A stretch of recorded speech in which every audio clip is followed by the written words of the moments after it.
wanda suka kai ga musamman game da an dakatar da tsohon shugaban jam'iyyar kishin kasa cewa Malam Ibrahim Yakuba ko da ƙara haske za ku yi ma'aikata kasa game da lamarin. To masha Allah, siboku bismillah rahman rahim. Ya haka ne, lalle kamar da kace kwanan ga ya kai kamar sati guda muna samun labaru iri-iri, kowa yana ganin abin da ya ga dama bisa kan shi wannan abu da ya samu. A gaskiya ne muna da mutane wanda aka kama suna yanzu haka a fishi bisa kan wannan abin da ya samu. Shi ne mun samu wani mutum ana cin shi Malam Muhammadu Nura. Aka samu labarin ya aikata iri-iri, ya kashe mutane iri-iri. Bincike ya ba da aka mutane da yawa har da shi wannan wanda kake cewa Ibrahim Yakubu. Haka ne, gaskiya ne, suna yanzu haka zancen da ake suna feshi. To da aka kama shi wannan Malam Muhammad Nuru ya ba da bayanai iri-iri, ya amshi lahin shi, ya ce shi ya kashe wannan wanda ake cewa Abdul Nasir, wanda aka samu gawar shi can city an shan shashar, wani unguwa da aka ce ma san shashar. Ya amsa kuma laifin shi na cewa ya kashe wani a can shi Isufu Ahmed, shi ma an samu gawar shi an san shaushe. Ya ce ya kashe wani wanda ake ce ma Muhammad Ali, shi kuma can wajen dutsen Seno aka same shi can ruwa ne. Ya ce kuma shi ya kashe wani ake ce ma Usman Rashid Sambe, shi kuma wani an samu gawar shi kilo 10 can bayan ruwa a nan garin Yemen.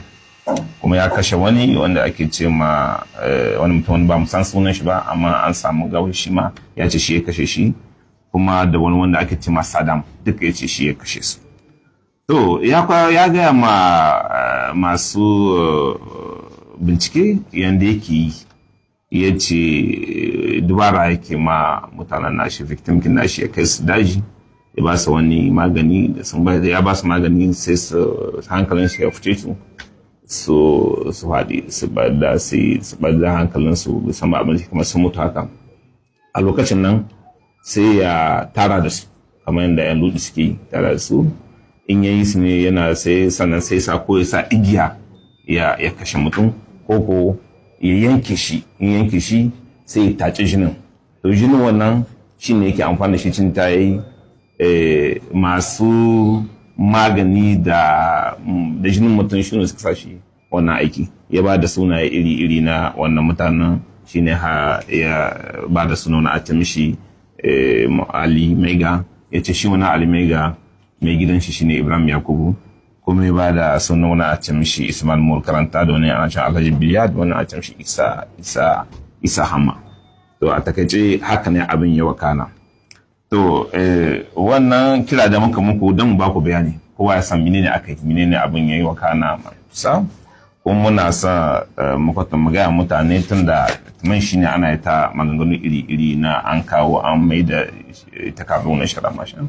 Shi ba haka bane, abin da yake lokacin da aka kawo su justice ran juma'a, shi procurer da ya karanta sai ya ga ya kamata a ci gaba da bincike tun da akwai abubuwa don ta kamata duka aiki da su. Shi ne mahoran aka mai da takardun police judicial suna aikin su. Abin da yasa aka yi haka, shi wannan abu ba karamin aiki bane, kuma ba abin ne ba wanda za a wasa da shi. Ba ta ce ba yiwa a ce an kashe mutum wajen 5 kamar wasa, kuma a ce dandanan take yanke a ce an kare don a musu fafusi. Shi ne muka ce Parquet General wanda ni ne nake shugabanci, shi ne ce zai tsayin daka yadda aka yi, sai an tsaye da doka da wanda ta hau, in ba ta hauka ba. Ba wani abu muke nema mu, illa gaskiya ce kawai muke so. Ba wannan kuma doka ta kowa ce, in kai in ba kai ba sai to. Kuma abin da muke so ya zamanto dai an yi aiki na bincike da kyau wanda zai samu gane mene akai, ba a wasa da wanga abin wannan abu. Shine ya sami kice mutane su imani da justice. Voilà, parce que aikin mu shi ne mu nemi gaskiya, saboda fitman shine yake kare kowa, in ba gaskiya da ku da mu duka nan ma ban mana mun ga aiki. A taikace shine na gai.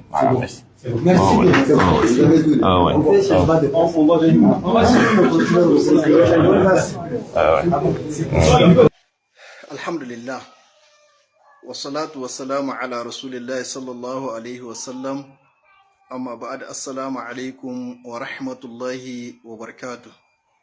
'yan uwa musulmi masu albarka da suke cikin wannan shafi mai tare albarka na TikTok, ina muku fata alkhairi. Ina roƙon Allah subhanahu wa ta'ala ya mana jagora zuwa ga ayyuka na alkhairi.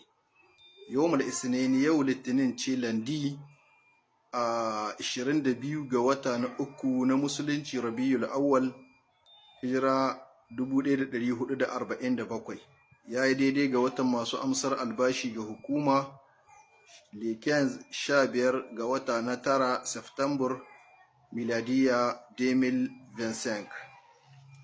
Alhamdulillah, ‘yan uwa musulmi masu albarka, ina fatar kun saurari wannan bidiyo da kunne na basira.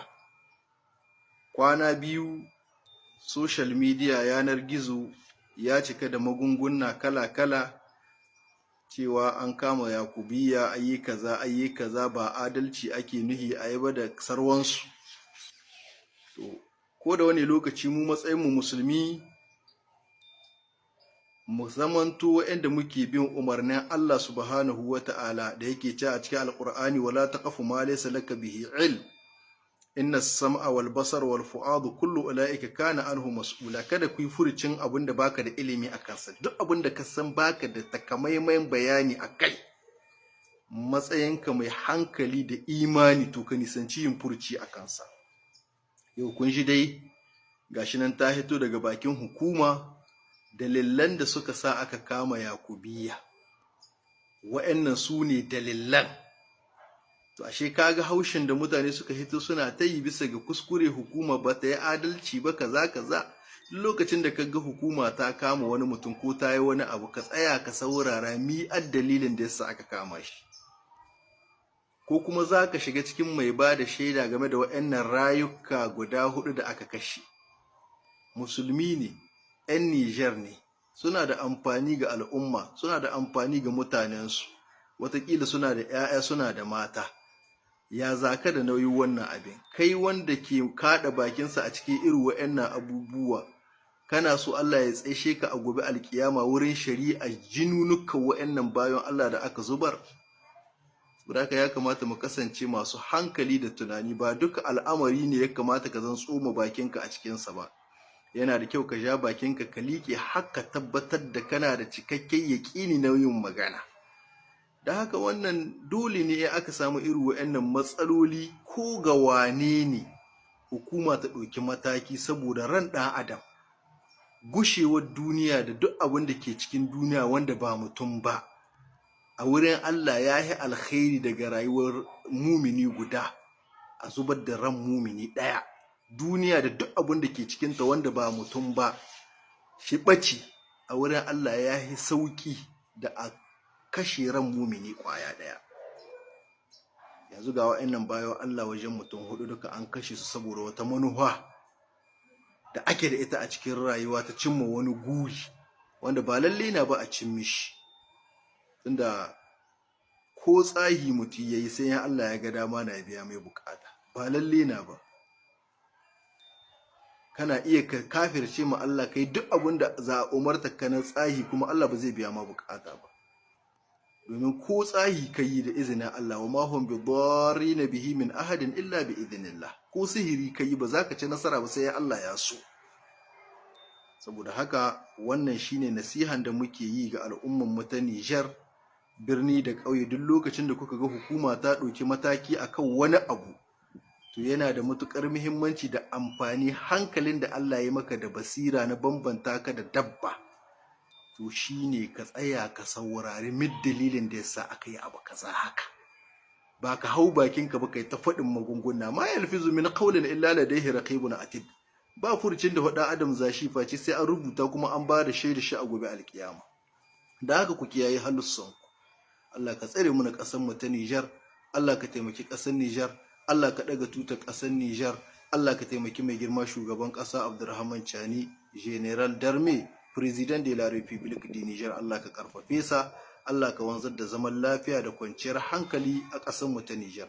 Sozawan mu da suka rasa rayukansu a kwana biyun ne, Allah ya gafarta musu zunubansu, Allah ya musu rahama, Allah ya sa su yi shahada, wala Allah ya maye musu da alkhairi, ya zame musu gata a cikin iyalansu. sozawanmu waɗanda suke kai farmaki birni da ƙauye cikin dazuzzuka suna kai kawo, Allah ya tsare mana su, Allah ya taimake su, Allah ya ba su nasara akan makiya. Allah ka ci gaba da taimakon su, Allah ka ci gaba da taimakon su. Duk inda makiya suka ɓoye, Allah ka bayyanar da su. Duk inda makiya suka kawo hari, Allah ka tona musu asiri, ka ba da nasara ga sozawanmu akan su. Bi rahmatika ya arhamar rahimin, ya hayyu ya qayyum ya zal jalali wal ikram. Assalamu alaikum wa rahmatullahi wa barakatuh.